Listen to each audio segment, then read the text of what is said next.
How one tasting menu rewrote culinary rules. It wasn't louder. It wasn't stranger. It was simply unfamiliar enough to feel unsettling. This story matters now because tasting menus have become predictable, even theatrical. Courses arrive on schedule. Narratives are rehearsed. Surprise is engineered. But there was a moment when one menu quietly dismantled those expectations. To understand how a single tasting menu rewrote the rules, we need to return to a dining room that refused structure itself. Because today, the same rigidity limits creativity across industries. At the time, tasting menus followed a clear order. Progression was logical. Portions grew, then receded. Comfort followed challenge. The guests surrendered control, trusting the sequence. Then this restaurant broke the sequence entirely. Courses arrived out of rhythm. Savory appeared where sweetness was expected. Lightness interrupted richness. The logic was emotional, not technical.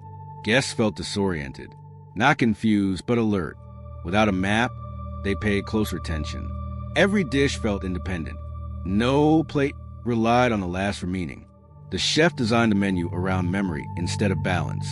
Dishes echoed experiences rather than techniques. A childhood smell, a fleeting moment, an unfinished thought. The menu did not explain itself. It asked to be felt. Critics struggled to describe it. There was no arc to summarize, no clear progression to praise or critique. Reviews focused on moments, not structure. Behind the scenes, this approach demanded risk. The kitchen could not rely on formula. Every dish had to stand alone. Every transition had to earn its place without support. But something unexpected happened. Guests remembered more. They debated longer. The meal refused to collapse into a single opinion. And in that resistance, the tasting menu began changing how people thought about sequence itself. As word spread, diners arrived prepared for disruption. Some expected chaos. Others expected cleverness. What they encountered instead was intention without explanation. The menu refused to guide emotion. There were no palate cleansers to reset expectations. No obvious climax. Some courses felt unfinished. Others lingered longer than comfort allowed.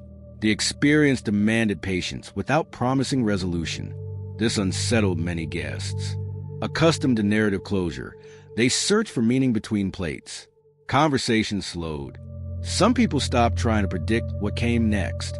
Others resisted, craving reassurance. Critics debated fiercely. Was this innovation or indulgence? Was structure being challenged or simply ignored? The absence of rules forced a larger question. Why do we need them in the first place? Inside the kitchen, the risk was constant. Removing structure removed safety. A single weak dish could not be hidden by progression. Each plate faced the diner alone. The chef welcomed that exposure. The menu was designed to fail loudly if dishonest. There was no momentum to lean on, only presence. Over time, something shifted. Guests stopped evaluating the meal as a whole. They spoke about moments instead. A flavor that resurfaced days later. A pause that felt intentional. A discomfort that made sense afterward. The tasting menu stopped being an experience to consume. It became a conversation that continued after leaving the table. However, with influence came imitation. Other restaurants copied the disorder without understanding the discipline. Chaos replaced intention. Confusion replaced curiosity. That dilution threatened to reduce the idea to a trend. And the restaurant faced a familiar dilemma. How do you protect a rule by breaking it? The dilemma sharpened as imitation spread. What had been deliberate now looked careless in other hands. The industry labeled it deconstruction, but missed the restraint underneath. Guests arrived expecting randomness. They mistook uncertainty for creativity. The original menu risked being misread as another experiment chasing attention. Inside the restaurant, pressure mounted. Should the sequence be clarified?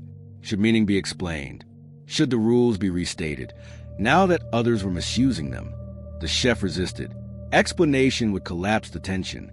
The menu only worked when guests were allowed to sit with uncertainty. Clarifying it would turn discovery into instruction. Instead, the menu evolved quietly, not toward structure, but toward intention. Transitions became sharper. Silences between courses felt deliberate. Dishes spoke to each other subtly, without signaling connection. The experience remained unresolved, but no longer chaotic.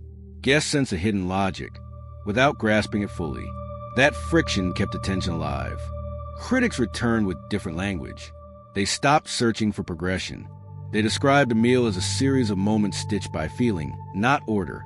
The tasting menu reclaimed its identity, not as rebellion, but as reminder that rules exist to serve expression, not replace it. In stripping away structure, the restaurant had exposed something deeper, that meaning does not always move forward. Sometimes it moves sideways. And with that realization, the story moved toward its final insight. The final insight arrived quietly during an unremarkable service. Guests left without declaring the meal amazing or disappointing. They left thoughtful. Days later, messages arrived. People struggled to summarize what they experienced. They described feelings instead of courses. The menu resisted conclusion. That resistance was the point. By refusing a clear arc, the tasting menu freed guests from evaluation. It invited reflection rather than judgment. The meal ended, but the experience continued. Over time, the influence became clear. Other chefs began questioning progression. Courses loosened. Menus became less prescriptive. Dining shifted from performance toward presence. The restaurant never claimed to change the rules. It simply stopped obeying them. And in doing so, it revealed how fragile they were. Today, as experiences everywhere become optimized and predictable, this story feels especially relevant. Creativity rarely emerges from comfort. It emerges from tension. That tasting menu did not offer answers. It offered space. And sometimes, space is what allows new rules to form. The structural argument the tasting menu was actually making, beneath all the disrupted sequences and emotional non sequiturs, was about the nature of comprehension itself. Conventional tasting menus operate on the assumption that meaning is cumulative, that each course builds on last, that the experience grows to a resolution that the final plate helps deliver. That architecture is borrowed from narrative. It assumes that understanding requires a beginning, middle, and end, and that the end is where significance consolidates. This menu rejected that assumption entirely. It operated instead on the understanding that some experiences resist summary and are richer for it. A meal that cannot be reduced to a single sentence after the fact has forced genuine encounter rather than passive reception. The guest who leaves uncertain has been more deeply engaged than the guest who leaves satisfied with a clean assessment. Uncertainty is not confusion. It is a sign that something has happened which exceeds the categories available for describing it. The tasting menu offered that access deliberately. It created more than guests could hold, and in doing so, it respected them in a way that perfectly resolved menus cannot. It treated them as people capable of sitting with complexity, rather than people who needed to be guided toward the correct conclusion. That respect, disguised as disruption, was the menu's most radical ingredient. Subscribe to join the journey. The imitations that followed missed this entirely, because they tried to reproduce the form without understanding the philosophy. Disorder was easier to copy than intention. The outward signs of the disrupted sequence were visible and reproducible. The discipline underneath, the reason each apparent disruption was precisely placed, the care with which uncertainty was calibrated so that it remained productive rather than merely frustrating. That was invisible, and invisible things cannot be imitated. They have to be understood. The chefs who actually internalized the lesson of this menu did not produce menus that looked like it. They produced menus that functioned like it, which is an entirely different thing. They found their own ways to create the conditions in which guests became present rather than merely receptive. Some used silence. Some used unexpected simplicity. Some used a deliberate interruption of expectation at a single, precisely chosen moment in an otherwise conventional sequence. The specific technique mattered less than the underlying commitment. To treat the guest as someone capable of genuine encounter with genuine complexity. That commitment, expressed through whatever particular form suited the kitchen in the moment, was the actual inheritance of the tasting menu that rewrote the rules. Not a style, a standard. How